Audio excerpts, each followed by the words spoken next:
हाँ तो नमस्कार दोस्तों, कैसे हैं आप सभी। स्वागत है आप सभी का यूट्यूब चैनल एसओ क्लासेज में। मैं राहुल जग आप सभी का स्वागत करता हूं। आज के इस वीडियो में हम लोग पढ़ेंगे संज्ञा यानी नाउन।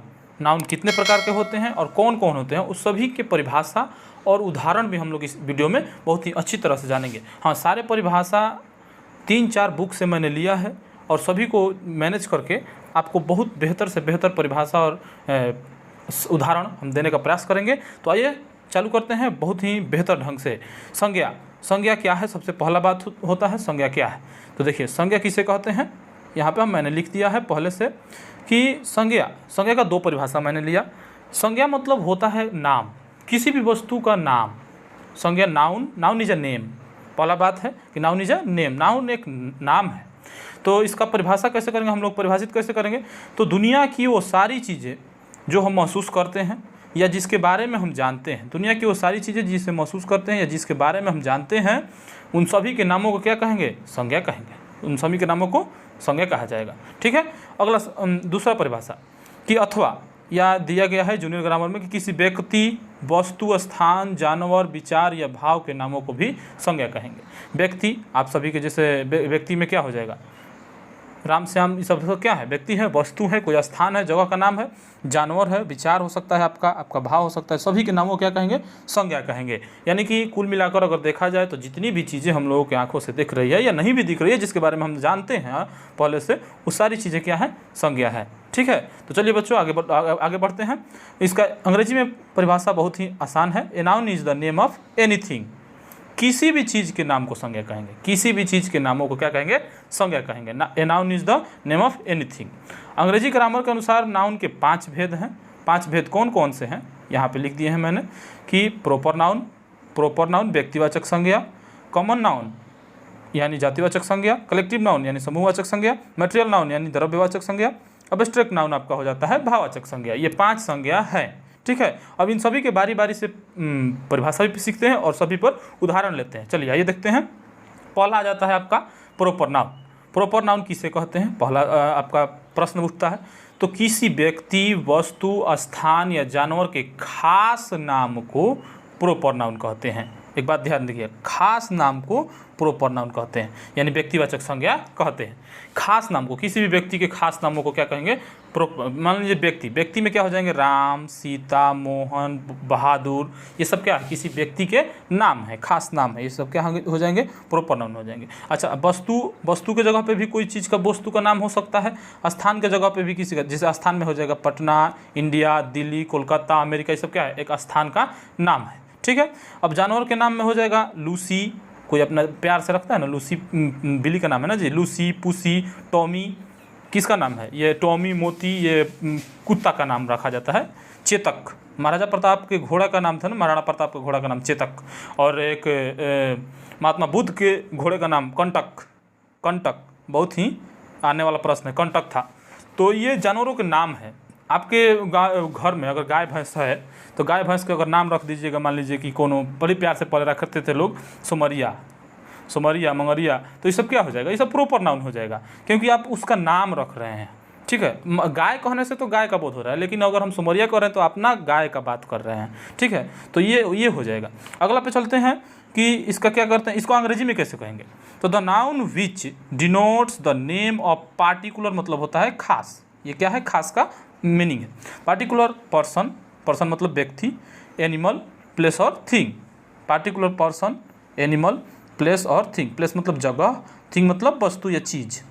यानी कि वह नाउन जो डिनोट मतलब दर्शाता है या बताता है, जो डिनोट करता है, बताता है या दर्शाता है, क्या दर्शाता है, द नेम ऑफ, किसके नामों को, पर्सन के खास नामों को, एनिमल के खास नामों को, प्लेस के खास नामों को और थिंग के खास नामों को, यानी वस्तुओं के खास नामों को, जगह के खास नामों को दर्शाता है, उसे क्या कहते हैं, प्रॉपर नाउन कहते हैं। तो ये हो गया प्रॉपर नाउन का बहुत ही बेहतर ढंग से। अब देखिए इसमें और सारे नाम हैं, जैसे मान लीजिए रामायणा, ये भी नाम है, किसी ग्रंथ का खास नाम है। भगवत गीता हम लोगों का ये भी क्या है, ग्रंथ का नाम है। द सन, द सन इसलिए प्रॉपर नाउन है क्योंकि ये पिंड का नाम है। जितना भी आकाश में पिंड है, आकाश में ग्रह है, तो सन भी एक ग्रह है, जिसमें एक ग्रह का ये नाम हुआ कि नहीं, ये नाम है, खास नाम है। एक ग्रह का मून, चंद्रमा, ये भी खास नाम है। होली एक त्यौहार का नाम है, ये भी खास नाम है, खास नाम है। संडे, मंडे दिन के नाम है, तो जब संडे मंडे दिन के नाम हैं तो ये भी क्या है, प्रॉपर नाउन है। अच्छा, जनवरी फरवरी महीना मंथ का नाम है, ये भी प्रॉपर नाउन है। फरवरी, गंगा, जमुना, ताजमहल, ये सारे चीज़ें क्या है, गंगा जमुना नदी का नाम है, तो ये सब चीज़ें क्या हो जाएंगी, प्रॉपर नाउन हो जाएंगी। ठीक है, ये सब प्रॉपर नाउन और ETC बहुत सारी चीज़ें प्रॉपर नाउन में हो जाएगा। ठीक है, चलिए देखते हैं अगला कॉमन नाउन। कॉमन नाउन यानी जातिवाचक संज्ञा। कॉमन नाउन या जातिवाचक संज्ञा किसे कहते हैं, पहले हिंदी में देख लेते हैं इसका। हिंदी में देखिए, जिस नाउन से किसी खास व्यक्ति, वस्तु, स्थान या जानवर के नाम का बोध न होकर, खास व्यक्ति, वस्तु, स्थान का बोध तो प्रॉपर नाउन में होता है, तो उसका पूरी जाति या श्रेणी का बोध हो तो उसे जातिवाचक संज्ञा कहेंगे। यानी कि वैसा नाम जिससे केवल एक व्यक्ति या वस्तु का बोध न हो बल्कि उसकी पूरी जाति का बोध हो। ये दो मैंने निकाला है बहुत ही बेहतर ढंग से, बहुत सारी किताबों से मैंने देखा और निकाला, तो आप सभी को बेहतर देने का प्रयास किया जा रहा है यहाँ से। आप अगर सेशन अच्छा लग रहा है तो आप सभी लाइक शेयर सब्सक्राइब जरूर कीजिएगा। और देखिए, तो यानी कि वैसा नाउन जिससे किसी खास व्यक्ति का बोध न हो, व्यक्ति या वस्तु का बोध न हो, स्थान का बोध न हो, जानवर का बोध न हो, खास जानवर का बोध न हो, बल्कि उसकी पूरी जाति का बोध हो। यानी एक शब्द में कहें तो एगो ऐसा सेंटेंस बोलिए जिससे उसका पूरा जाति का बोध हो जाए, एक आदमी का बोध न हो। जैसे में मान लीजिए अगर हम बॉय कहें, लड़का कहें तो हम लड़का पूरा जाति का बोध हो गया। अगर राम कहते हैं या श्याम कहते हैं, चुनवा मुनवा कहते हैं, इसका मतलब है कि आप किसी पर्सन को बोल रहे हैं, एक व्यक्ति को। अगर श्याम बोले मेरे पास खड़ा है, श्याम है, तो श्याम एक ही लड़का ना है जी, तो ये खास हो जाएगा। लेकिन बॉय कह रहे हैं तब तो पूरा लड़का एक से मतलब कि वही ना लिखे यहाँ पे कि वैसा नाम जिससे केवल एक व्यक्ति या वस्तु का बोध न हो बल्कि उसकी पूरी जाति का बोध हो, उसे कॉमन नाउन कहते हैं। इसको अंग्रेजी में कैसे कहेंगे, the noun which denotes the name of common, और लगा सकते हैं यहाँ पे, कॉमन और सिमिलर पर्सन, प्लेस और things, that is called common noun. यानी कि वह noun, the noun which denotes, वह नाउन जो बताता है या दर्शाता है, डिनोट मतलब दर्शाता है या बताता है, द नेम ऑफ किसके नामों को, कॉमन चीज़ों के नामों को, सिमिलर चीज़ों के नामों को, एक ही तरह के चीज़ों, सिमिलर मतलब एक ही तरह के चीज़ों के मतलब होता है, एक ही तरह के चीज़ों के, एक ही तरह के व्यक्ति, पर्सन, प्लेस जगह, और थिंग मतलब चीज़, एक ही तरह के व्यक्ति, स्थान और चीज़ों के नामों को बताता है, कॉमनली कॉमन चीज़ों को बताता है, उसे क्या कहते हैं, दैट इज कॉल्ड, उसे कॉमन नाउन कहते हैं। ठीक है, अगला पे चलते हैं। अगला सवाल क्या है, इसका एग्जाम्पल ले लेते हैं पहले।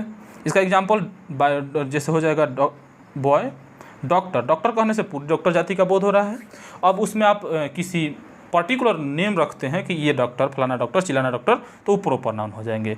लेकिन मैन कहने से पूरे मैन का बोध हो रहा है। मैन में किसी का नाम रख देते हैं कि श्री भगवान सिंह, फलाना सिंह, ठिकाना सिंह, तो ये सब क्या हो जाएगा, मैन हो जाएगा, प्रॉपर नाउन हो जाएगा, नाम रख देंगे तो। लेकिन मैन क्या है, वोमेन कहने से सारी औरतों का बोध हो रहा है, लेकिन और औरत का नाम रख देंगे तो प्रॉपर नाउन हो जाएगा। टाउन, शहर कहने से पूरे शहर का बोध हो रहा है, पूरे शहर, कोलकाता, दिल्ली, पंजाब, हरियाणा कुल। लेकिन अगर हम मान लीजिए हरियाणा कहते हैं तो केवल हरियाणा का बोध होता है, तो हरियाणा कहते हैं, इसका मतलब प्रॉपर नाउन। प्रॉपर नाउन और कॉमन नाउन में डिफरेंस भी समझना है, बहुत ही जरूरी है। कलम कहने से कलम का बोध हो रहा है, पूरी कलम का। ये आप अपने स्कूल में या जहाँ पढ़ रहे हैं वहाँ पे इसको प्रैक्टिस कर सकते हैं। जैसे मान लीजिए हम कलम कहें तो कलम कोई भी कलम हो जाएगा। अगर मैंने कहा साइनोसॉफ्टेक वाले कलम दो बाबू, तो साइनोसॉफ्टेक मतलब नाम कह रहे हैं, पर्सनल की एक ही खास नाम हो गया कि खास साइनो वाले सर मांग रहे हैं, इसका मतलब कि प्रॉपर नाउन है साइनो कहने पर। लेकिन पेन कहने से पूरी कलम का बोध हो रहा है, इसलिए कॉमन नाउन है। बुक भी कॉमन नाउन है, फादर मदर कॉमन नाउन है, मैंगो आम जो खाते हैं ये भी कॉमन नाउन है, पोटैटो आलू ये भी कॉमन नाउन है, चेयर बस नोट आई नोज, देखिए आई नोज ये क्या है, ये मैंने 2 को लिया है, यानी कि बॉडी नेम कॉमन नाउन है। बॉडी के जो भी parts of body name common noun है। गाय बकरी कहने से क्या हो रहा है, कैट, बिल्ली, डॉग, कुत्ता, ये कहने से बहुत सारे, कुत्ता कहने से, कुत्ता जैसे कुत्ता कहने से पूरे कुत्ता का बोध हो रहा है। उसमें क्या लिए थे, टॉमी, जिमी, मोती, वो सब क्या हो गया, वो सब हो जाएगा कुत्ता का नाम, तो हो जाएगा प्रॉपर नाउन। प्रॉपर नाउन और कॉमन नाउन में डिफरेंस आप लोग समझते चलिएगा। मान लीजिए एक और लेते हैं एग्जाम्पल, जैसे मान लीजिए कि गाड़ी देखें, गाड़ी आप लोग तो देखबे करते हैं। गाड़ी अगर कहे बाइक, तो बाइक कहने से किसका बोध हो रहा है, पूरा बाइक का बोध हो रहा है। लेकिन अगर हम कहें पल्सर, अपाची, तो अपाची और बाइक में बाइक कहने से पूरी जाति का बोध हो रहा है, और अपाची कहने से केवल अपाची का ना बोध हो रहा है जी। तो बाइक क्या हो जाएगा, कॉमन, अपाची क्या हो जाएगा, हो जाएगा, पल्सर क्या हो जाएगा, प्रॉपर नाउन हो जाएगा। तो आप सभी को अगर अच्छा लग रहा है तो लाइक कीजिए, सब्सक्राइब कीजिए, शेयर कीजिए, और आप फेसबुक पर हमें फॉलो कर सकते हैं, टेलीग्राम से जुड़िए और सब्सक्राइब कीजिए एसओ क्लासेस चैनल को। अब आपको बेहतर से बेहतर देने का प्रयास किया जाएगा। देखिए अब 3 नंबर सवाल पे चलते हैं, 3 नंबर यानी कलेक्टिव नाउन पे चलते हैं। कलेक्टिव नाउन किसे कहते हैं? पहला सवाल, कलेक्टिव नाउन यानी समूहवाचक संज्ञा, जिस नाउन से एक ही तरह के व्यक्तियों और वस्तुओं के समूहों का बोध हो उसे क्या कहते हैं? समूहवाचक संज्ञा कहेंगे। जिस नाउन से एक ही तरह के व्यक्तियों और वस्तुओं के समूहों का बोध हो, किसका बोध होना चाहिए? समूहों का। उसमें एक ही तरह के व्यक्तियों और वस्तुओं, वो भी सिमिलर है, कॉमन नाउन लगभग, लेकिन उसमें समूहों का बोध नहीं होता है। समूहों का बोध हो उसे क्या कहते हैं? कलेक्टिव नाउन यानी समूहवाचक संज्ञा कहते हैं। आप सभी लिख सकते हैं, या तो इसे इस वीडियो को आप एज ऑडियो भी प्रयोग कर सकते हैं याद करने के लिए, डाउनलोड करके ऑडियो के रूप में। ठीक है, चलिए देखिए अगला क्या है कि समूहवाचक संज्ञा उसे कहते हैं। इसमें इंग्लिश में इसको कैसे कहेंगे, अंग्रेजी में? The noun which denotes the name for a group of persons and things. Persons यहाँ पे एस लगा देंगे, पर्सन्स और things, that is called collective noun. यानी कि वह नाउन जो दर्शाता है, डिनोट मतलब दर्शाता है या बताता है, द नेम किसके लिए, फॉर मतलब के लिए, एक ग्रुप एक समूह के लोगों के लिए और एक वस्तुओं के लोगों के लिए नामों को दर्शाता है। नाम को दर्शाता है किसके लिए? एक समूह के लिए, एक चीज़ों के समूह के लिए, एक व्यक्तियों के समूह के लिए नामों को दर्शाता है। इसका हिंदी ये हुआ। ठीक है, तो ये आप सभी याद कर सकते हैं, बहुत ही मैंने इजी बताया है और सारे बच्चों को क्लियर कराने के लिए। चलिए तो इसका एग्जाम्पल इसमें ले लेते हैं। एग्जाम्पल क्या हो जाएगा? जैसे इसमें समूह होना चाहिए, बहुत ही ईजी है ये, सबको हमको लगता है कि सबको समझ में आता है। फैमिली, परिवार कब बनता है? जब 2 से अधिक लोग हों। जब 2 से अधिक लोग हो तभी उसको परिवार बना। जब 2 से अधिक हो गया तो एक समूह हो गया, तो समूह हो गया तो फैमिली परिवार है। दल, टीम एक समूह है, बहुत सारे दल उसमें रहते हैं। ए बंच ऑफ कीज मतलब चाबी का गुच्छा, बहुत सारे चाबी हैं तो समूह में है ना, समूह में है। आर्मी हमेशा समूह में रहता है। आर्मी, सेना कहने का मतलब कि समूह। क्लास कब बनता है? एक लड़का से क्लास नहीं बनेगा। क्लास कब कहलाएगा क्लास? जब उसमें 5 से 10 छात्र रहेंगे, यानी कि वर्ग क्या है? समूहवाचक संज्ञा है। झुंड, गैंग, कौना गैंग के आदमी खड़े रहे, मतलब गैंग मतलब कि क्या हो गया कि उसमें बहुत सारे लोग हैं, समूह है। क्राउड, भीड़। कमिटी, कोई कमिटी बनता है आपके तरफ कोई किसी भी काम के लिए, दुर्गा पूजा समिति, तो सरस्वती पूजा समिति, कमिटी बनता है। तो कमिटी एक लोगों से बनेगा नहीं, उसमें 4, 5, 10, 20 अनगिनत लोग शामिल रहते हैं तो उसे कमिटी बनता है। तो ये कमिटी भी एक समूह है। ए बंच ऑफ फ्लावर्स, फूलों का गुलदस्ता, देखा है कभी तो लोग फूलों गुलदस्ता कोई देता है, उसका क्या है? ये सब ETC, ये हो गया कलेक्टिव नाउन। चलिए अगला देखते हैं। उम्मीद करता हूँ आप सभी को बहुत बढ़िया समझ में आएगा। मटेरियल नाउन यानी द्रव्यवाचक संज्ञा। मटेरियल नाउन किसे कहा जाता है? तो वैसा संज्ञा जिससे द्रव्य या खाद्य पदार्थों का बोध हो, जिसे मापा या तौला जा सके किंतु गिना नहीं जा सके, जिससे कोई चीज़ बनाया जा सके, उसे द्रव्यवाचक संज्ञा कहते हैं। यानी कि वैसा संज्ञा तो सारा चीज़ें हैं इस दुनिया में, वैसा संज्ञा जो खाद्य पदार्थ का बोध कराता हो, द्रव पदार्थ का बोध कराता हो, जिसे मापा या तौला जा सके, किंतु गिना ना जा सके, जिससे कोई चीज़ बनाया जा सके। दूध से क्या बनाया जाता है? बहुत सारा चीज़ बनाया जाता है। लकड़ी से बहुत सारा चीज़ बनाया जाता है, तो उसे क्या कहते हैं? द्रव्यवाचक संज्ञा कहते हैं। इसको अंग्रेजी में कैसे कहेंगे बाबू? तो अंग्रेजी में कहेंगे the noun which denotes the name of materials और substance, that is called material noun. यानी कि वह नाउन जो दर्शाता है या बताता है द नेम ऑफ किसके? मटेरियल्स के। मटेरियल्स मतलब खाद्य पदार्थ होता है, ये खाद्य पदार्थ है। मटेरियल्स खाने वाले, दोनों का मतलब पदार्थ होता है। ठीक है, दोनों का मतलब पदार्थ है, ये मिला के मटेरियल सब्सटेंस दोनों का मतलब पदार्थ है। यानी कि मटेरियल्स खाने वाले, मटेरियल्स का मतलब हो जाएगा आपका रॉ मटेरियल, जो जिससे कुछ चीज़ बनाया जा सके। यहाँ पे लिखे है ना, जिससे कुछ चीज़ बनाया जा सके, वो मटेरियल कहलाता है। ये मटेरियल मंगा दिया जी, मटेरियल मतलब कि कोई चीज़ उससे बनाने वाला है अभी। तो मटेरियल यानी कि जो चीज़ बनाया जा सके। सब्सटेंस पदार्थ का बोध कराता हो। वैसा नाउन जो बताता हो किसके नाम को? मटेरियल्स और पदार्थों के नाम को दर्शाता हो, उसे कलेक्टिव नाउन कहते हैं।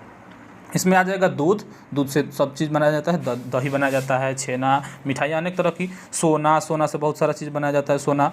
ठीक है, गोल्ड, तो गोल्ड भी क्या हो जाएगा? एब्स्ट्रैक्ट नाउन है। सोना, चांदी, पानी, या जिसमें बहाव हो, जो चीज़ बह जाए, वो भी मटेरियल नाउन कहलाता है। ठीक है, राइस ये गिना जाता है जी? नहीं ना, ये जोखा जाता है ना। सब घास भी क्या है? एक तरह का मटेरियल नाउन है, ये खाने वाला चीज़ है, खाने वाला पदार्थ भी। इंक, स्याही भी क्या है? मटेरियल नाउन है, बहाव है इसमें। चांदी, सोना चांदी, चीनी जोखा जाता है। आयल जोखा जाता है, कॉफ़ी बहने वाला चीज़ है, बहाव हो उससे क्या कहते हैं, वुड लकड़ी बनाया जाता है इससे चीज़। सोयल मिट्टी, मिट्टी भी क्या है, एक मटेरियल नाउन है। चलिए अगला देखते हैं, और सारी ETC बहुत सारे चीज़ें हैं। अब्स्ट्रैक्ट नाउन, और ये अंतिम होगा, अब्स्ट्रैक्ट नाउन किसे कहते हैं, अब्स्ट्रैक्ट नाउन देखते हैं। अब्स्ट्रैक्ट नाउन किसे कहा जाता है, अब्स्ट्रिक मत कहना बाबू, अब्स्ट्रैक्ट नाउन, ट्रक जैसे ट्रक आ रहा है वैसे ट्रक। अब्स्ट्रैक्ट नाउन किसे कहते हैं, भाववाचक संज्ञा, जिस नाउन से किसी वस्तु के गुण, उसके क्वालिटी, गुण, अवस्था, विचार या भाव के बोध हो, जिसे देखा या छुआ नहीं जाए, सिर्फ अनुभव किया जाए, उसे भाववाचक संज्ञा कहते हैं। इसका अंग्रेजी छूट गया है हमको लगता है, अच्छा कोई बात नहीं, हम अंग्रेजी लिखवा देंगे। कह रहा कि जिस नाउन से किसी व्यक्ति के गुण, अवस्था, विचार या भाव का बोध हो, जिसे देखा या छुआ नहीं जाए, सिर्फ अनुभव किया जाए, उसे क्या कहते हैं, भाववाचक संज्ञा कहते हैं। सिर्फ फील करो, महसूस करो, उसे क्या कहते हैं, न देख सकते हो न छू सकते हो, वो भी चीज़ें तो है इस दुनिया में, वैसा चीज़ें है जो देखा नहीं जाता है और छुआ नहीं जाता है। इसका अंग्रेजी में कैसे होगा, हो जाएगा कि द नाउन विच डिनोट्स, लिखते हैं यहाँ पे, लिखते हुए लगा देंगे, ठीक है। The noun which denotes the name of, माने कि जो नाउन दर्शाता है, किसको दर्शाता है, डिनोट करता है, denote the name of the quality, some quality, quality मतलब गुण, स्टेट अवस्था, क्वालिटी स्टेट, फीलिंग मतलब विचार, भाव, और आइडिया विचार, आइडिया मतलब विचार, जो दर्शाता है। The noun which denotes the name of some quality, idea, state, feeling और फीलिंग, दैट जिसे, दैट मतलब जिसे, दैट का प्रयोग किसके लिए किया जाता है, दैट मतलब जिसे, that we can only feel, जिसे हम केवल महसूस कर सकते हैं, जिसे हम केवल महसूस कर, that we can only feel but, लेकिन कैन नॉट सी और टच, कैन नॉट सी और टच। इसका मतलब फिर से हम पूरा पढ़ देते हैं कि the noun which denotes the name of some quality, state, idea और feeling that we can only feel but can not see और touch, that is called abstract noun, ठीक है। उसके बाद है, तो इसमें एग्जाम्पल क्या हो जाएगा, अब्स्ट्रैक्ट नाउन, इसको भोजपुरी में समझाएं, वैसा चीज़ जिसको मारने का मन तो करे लेकिन वो भिटाइबे मत करे कभी, खूब खिसिया, खूब एकदम गुस्सा, एकदम खूब गिरल होने, एकदम मार के एकदम बर्बादे कर दे। मान लो जैसे गर्मी लग रहा है, गर्मी को खोजिए तो कहाँ है, खोज गर्मी एकदम मारी वगैरह दबा के, गर्मी लग रहा है तो गर्मी क्या है हो जाएगा, ये अब्स्ट्रैक्ट नाउन। इसको नहीं देखते, हवा बहुत आता है, सब कपड़ा उपड़ा उधियाता, ठीक है, मान लो कि उधियाता कपड़ा उपड़ा, अब हवा के अब कुछ गुस्सा तैबे करी, खूब गुस्सा आए तो धर तक और कहाँ बारे धर तो मारी बना के, तो कहाँ बा हवा, तो हवा जिससे मतलब मारने का मन कर लेकिन वो कहीं मिले नहीं, उसे अब्स्ट्रैक्ट नाउन कहते हैं। ये दैट इज, ये भोजपुरिया हो गया, ठीक है। जैसे में सच्चाई ये दिखता नहीं है, ये बातों से अनुभव किया जाता है कि ना सच बोला तो फलानमा, ठीक बा। बुद्धिमता देखेला ना केहू, तारा चाल रहन, तारा विचार से लगेगा कि आपके विचार से लगेगा कि नहीं बुद्धिमान व्यक्ति है, बुद्धिमता है, इसके पास बुद्धि है। तो विजडम भी क्या है, ये देखा नहीं जाता है। ब्यूटी सुंदरता, आप जिस लड़की को देख रहे हैं ना, उस सुंदरता को नहीं देख रहे हैं, आप उसके चेहरे को देख रहे हैं, समझ ले बउआ। तो ये यानी कि ब्यूटी क्या, अब्स्ट्रैक्ट नाउन, ब्यूटी तो देखबे ना कर लो तुम, सुंदरता नहीं देखते हैं। सुंदरता अंदर से होता है, सुंदरता बाहर से नहीं होता है। ये तो जो बाहर वाले सुंदरता है ना, चिक चाक, क्रीम पाउडर, ये सब 30 वर्ष के बाद खत्म हो जाएगा बउआ। सुंदरता अंदर से होती है, क्या आपके अंदर गुण है, गुण से लोग सुंदर होते हैं, न कि चेहरे से, ठीक है। तो उसके बाद है गुडनेस, अच्छाई और बुराई, बैडनेस, अच्छाई बुराई किसी के अंदर दिखती नहीं है, उसके कामों से और उसके अंदाज से पता चलता है, ठीक है। ये दिखता नहीं है, ये महसूस किया जाता है। फ्रेंडशिप, दोस्ती भी दिखता नहीं है, लोग दिखते हैं लेकिन दोस्ती नहीं दिखती, दोस्ती अंदर होती है, ठीक है। दोस्ती या दुश्मनी, हीट, गर्मी का बात की, अभी गर्मी खूब लग रहा है तो ये हो जाएगा। चाइल्डहुड, बचपन कोई देखता नहीं है, ये भी हो जाएगा। देखिए अलग से फिजिक्स, केमिस्ट्री, बायोलॉजी जो भी चीज़ें नाम है सब्जेक्ट का, तो वो भी इसी कैटेगरी में रखा गया, अब्स्ट्रैक्ट नाउन है, ठीक है। क्योंकि हम लोग फिजिक्स का किताब पढ़ते हैं, फिजिक्स को नहीं पढ़ते हैं, फिजिक्स महसूस किया जाता है, फिजिक्स अंदर का चीज़ है। तो इसको केमिस्ट्री जितना भी चीज़ें है उसको रखा गया। तो आप सभी को अगर ये वीडियो पसंद आया, यहाँ तक ये ख़त्म हो गया, तो आप सभी इसे लाइक करें, और आप सभी यूट्यूब पर खोज सकते हैं ESO क्लासेज। और बिना परिश्रम का कोई महान नहीं होता बाबू, परिश्रम तो करना पड़ेगा। चलिए मिलते हैं किसी नेक्स्ट वीडियो में नए अंदाज के साथ, नए उम्मीद के साथ। तब तक के लिए धन्यवाद। जय हिंद।